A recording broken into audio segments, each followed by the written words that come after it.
to the pregame show for Warhammer 40k 8th edition Solo Battle Report 1, 1850 points, Nurgle vs. Tzeentch. For this battle report, we will be using the Battle Forged, Matched Play, and Chapter Approved 2018 rules, and the mission will be the big rulebook Maelstrom of War mission, Contact Lost. Before you are the warlords from each of the two armies, a Great Unclean One for Nurgle, and Kairos Fateweaver for Tzeentch. But before we take a look at each of the armies, let's first take a look at all of the books and FAQs that will be used for this battle report. The official Warhammer 40k 8th edition rulebook, Chapter Approved 2018 edition, Codex Chaos Demons, Codex Heretic Astartes Death Guard, Codex Heretic Astartes Thousand Sons, Warhammer 40,000 Rulebook Official Update version 1.3, Warhammer 40,000 Chapter Approved 2018 edition Official Update version 1.0, Warhammer 40,000 The Big FAQ 2 2018 Revision 1, Warhammer 40,000 Codex Chaos Demons Official Update version 1.4, Warhammer 40,000 Codex Chaos Death Guard Official Update version 1.4, and finally Warhammer 40,000 Codex Thousand Sons Official Update version 1.2. The Nergal Army is made up of two detachments. A battalion detachment made up purely of Chaos Demon of Nurgle units, and a super heavy auxiliary detachment with a single Death Guard Lord of War. And so beginning with the battalion detachment made up of Chaos Demon of Nurgle units, the first HQ choice, which is also the warlord for the Nergal Army, is a Great Unclean One, armed with Bileblade and Doomsday Bell, as well as its attendants, claws, and teeth. However, it is taking the Hellforged artifact Corruption, which will replace the Bileblade. It knows the psychic powers Smite, and then from the Nurgle discipline, it knows Shriveling Pox and Virulent Blessing. The Great Unclean One also has the Warlord trait Plaguefly Hive.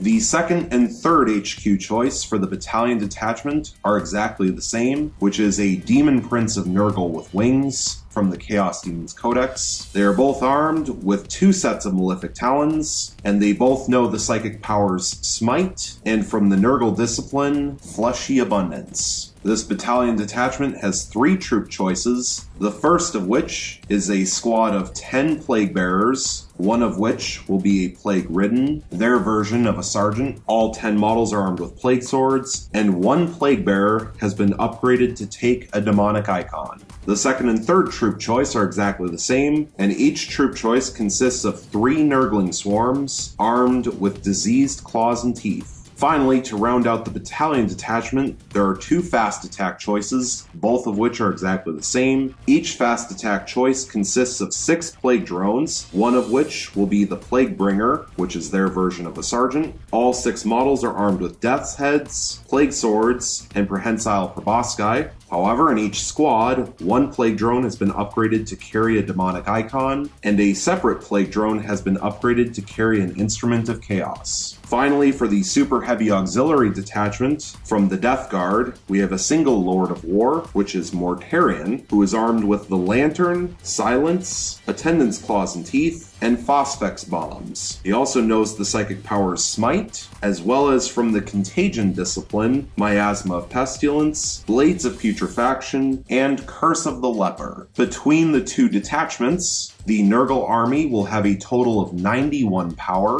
The Nergal Army comes to a total of 1,848 points, so 2 points under the limit of 1850, and the Nergal Army will have a total of 8 command points.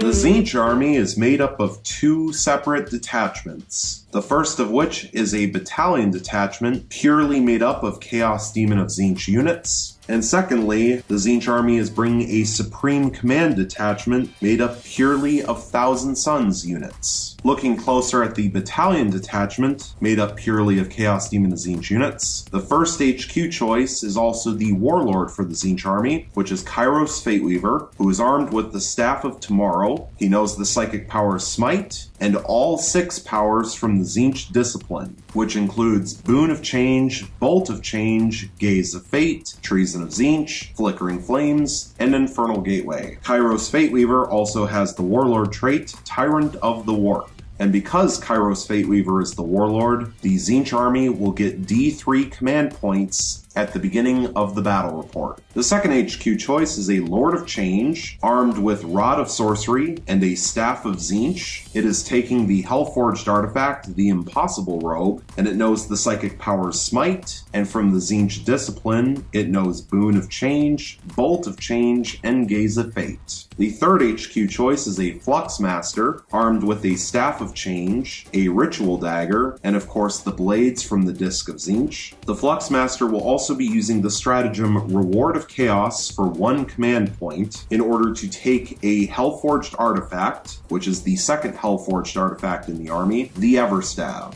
It knows the psychic power Smite, and from the Tzeentch discipline it knows Boon of Change and Gaze of Fate. The battalion detachment rounds out with 3 troop choices, all exactly the same, which is a squad of 10 pink horrors, one of which will be an iridescent horror. All 10 models are armed with coruscating flames, and each squad knows the psychic power Smite. There are no demonic icons and no instruments of chaos in any of the 3 squads, even though one of the 3 is modeled with both. But they do not actually have an instrument of chaos or a demonic icon.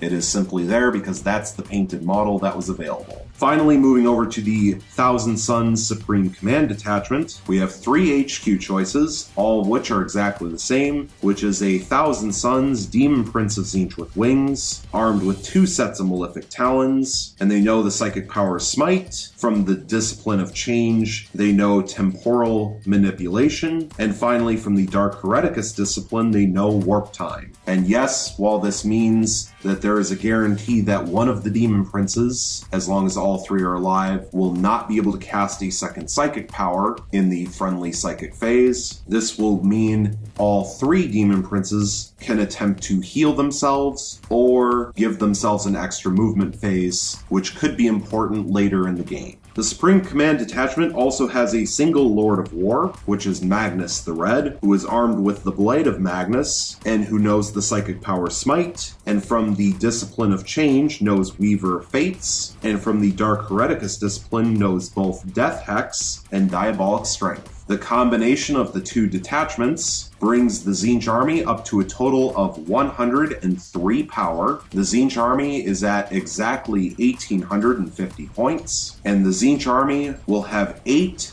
plus D3 command points total after subtracting out the command point used for the stratagem Reward of Chaos. If the Tzeentch army was not using that stratagem, they would have 9 plus D3 command points. But instead, they will have 8 plus D3 command points.